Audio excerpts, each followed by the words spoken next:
ছিটানো হচ্ছে পানি, দল বেঁধে বাদ্যের তালে তালে নৃত্য করছেন মারমা তরুণ তরুণীরা। বাঁধ ভাঙা উল্লাসে মাতোয়ারা পুরো স্টেডিয়াম।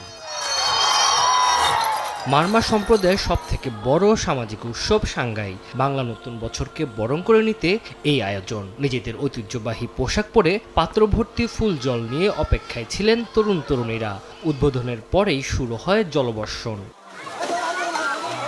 শুক্রবার সকালে ফিতা কেটে জলকেলির উদ্বোধন করেন পার্বত্য বিষয়ক মন্ত্রী দীপেন দেওয়ান ও প্রতিমন্ত্রী ব্যারিস্টার মীর হেলাল উদ্দিন। মারমাদের বিশ্বাস, পুরনো বছরের সব দুঃখ, গ্লানি ও ব্যর্থতা ধুয়ে মুছে পরিশুদ্ধ করতে একে অপরকে মৈত্রী পানি বর্ষণ করে থাকেন। একে অপরের সাথে পানি ছিটিয়ে একে অন্যকে পবিত্র করে দিই।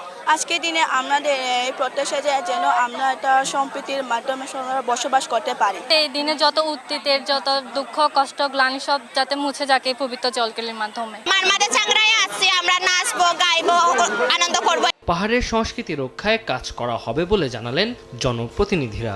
ধর্ম, বর্ণ, গোত্র নির্বিশেষে আমরা সকলে বাংলাদেশ হিসেবে যে কোনো সংস্কৃতিকে ধারণ করতে পারি, লালন করতে পারি এবং সম্মান করতে পারি। কিছু কিছু জনগোষ্ঠী ওদের অস্তিত্বের সম্মুখীন, সেই অস্তিত্বের সংকটে আমাদের এগিয়ে যেতে হবে। ওদের সংস্কৃতি ঐতিহ্যকে ধারণ করতে লালন করার জন্য যা যা প্রয়োজন উদ্যোগ আমরা পার্বত্য চট্টগ্রাম বিষয়ক মন্ত্রণালয় থেকে উদ্যোগ নেব। সাংগাই জল উৎসবের মাধ্যমে শেষ হলো রাঙামাটিতে 1 এপ্রিল থেকে শুরু হওয়া বাংলা বছরের বরণ ও বিদায়ের আনুষ্ঠানিকতা। সময় সংবাদ, রাঙামাটি।